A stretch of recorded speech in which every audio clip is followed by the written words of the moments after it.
High guys, ஒரு cup பொட்டுக்கடலை இருந்தால் போதுங்க. பேக்கரியில் வாங்குகிற ஸ்வீட் மாதிரி இருக்கும். அடுப்பே ஆன் பண்ணாமல் ஸ்வீட் செய்யலாம். அது எப்படி பார்க்கலாமா? ஃபஸ்ட்டு வந்து பார்த்திங்கன்னா, நான் மிக்ஸி ஜார் எடுத்துருக்கேன். இது தண்ணிலாம் இருக்கக்கூடாது, நல்லா இருந்தால் கிளாத்தை வச்சு அதை தொடச்சி எடுத்துக்கோங்க. அதுக்கப்புறம் பார்த்திங்கன்னா பொட்டுக்கடலை ஒரு கப்பு இதை அரைச்சிடுவோம். பவுட்ரு அரைச்சி எடுத்து வந்துடுவோம். பார்த்திங்கன்னா ஒரு பவுலுக்கு மாற்றிக்கலாம். பவுட்ரு அரைச்சிருக்கேன். இந்த மாதிரி பவுட்ராக தான் வேணும். ஸோ இதை அடுப்பில் நம்ம பார்த்திங்கன்னா குக் பண்ணவே தேவையில்லைங்க. குக் பண்ணாமலே நம்மளுக்கு இந்த ஸ்வீட்டு பார்த்திங்கன்னா ரெடி ஆகிடும். ஸோ இப்போ சுகர் எடுத்துக்கலாம். ஒரு கப்பு பொட்டுக்கடலை எடுத்தேன் இல்லையா, ஒரு கப்பு சுகர் எடுத்துக்கிறேன். இன்னும் கொஞ்சம் ஒரு 1/4 கப் அளவுக்கு, ஏன்னா பொட்டுக்கடலை இல்லையா. ஸோ ஸ்வீட் வேணும். ஸ்வீட் இல்லாமல் நம்ம சாப்பிட முடியாது. இப்போது சுகர் பவுடரை நம்ம பார்த்திங்கன்னா அரைச்சிட்டு வந்துடலாம். அரைச்சிட்டு பார்க்கலாம். நம்மளுக்கு தேவையானது பார்த்தீங்கன்னா 4 பொருள் தாங்க. கீ, பால், பொட்டுக்கடலை, சர்க்கரை, இது மட்டும்தான் வேணும். ஏலக்காய் வேணும்னா ஏலக்காய் போட்டுக்கலாம். நான் ஏலக்காய்லாம் போடலை. இந்த ஸ்வீட் வந்துடலாம். சர்க்கரை பவுடர் அரைச்சி எடுத்துகிட்டு வந்துட்டேன். இப்போ சேர்த்துக்கலாம். சேர்த்துட்டு பார்த்தீங்கன்னா மிக்ஸ் பண்ணிக்கலாம். அந்த கடலை இது பார்த்தீங்கன்னா ரொம்ப ஹெல்த்துக்கு நல்லதுங்க.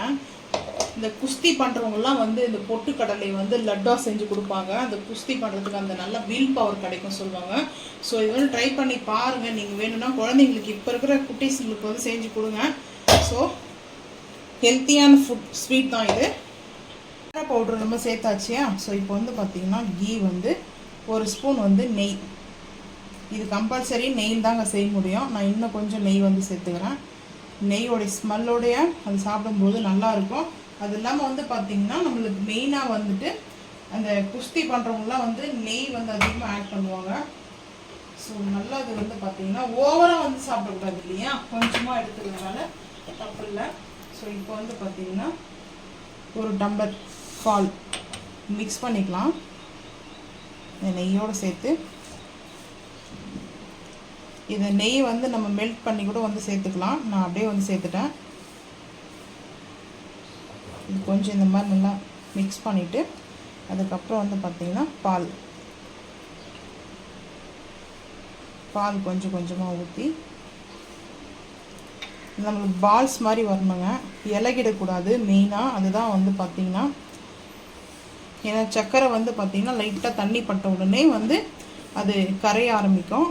ஸோ அதனால தான் பால்ஸ் மாதிரி நம்மளுக்கு வேணும் இல்லையா. ஸோ இன்னும் கொஞ்சம் பால்,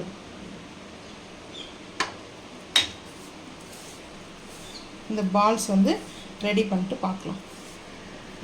பூரிக்கு மாவு எடுப்போம் இல்லையா, அந்த அளவுக்கு டைட்டில் இருக்கணும். சப்பாத்தி மாவு மாதிரி இருந்தால் கொஞ்சம் இலகிடும். ஏன்னா நம்ம சுகர் பவுடர் ஆட் பண்ணிக்கிறோம் இல்லையா.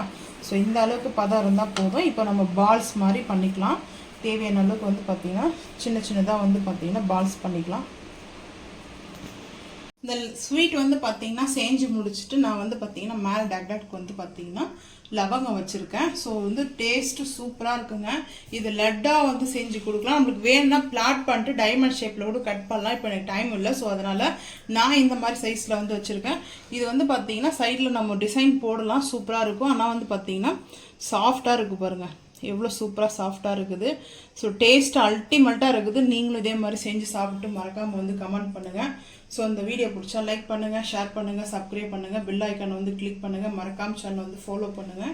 அப்போ தான் நம்ம போகிற வீடியோ உங்களுக்கு நோட்டிஃபிகேஷனாக வரும். தேங்க்யூ.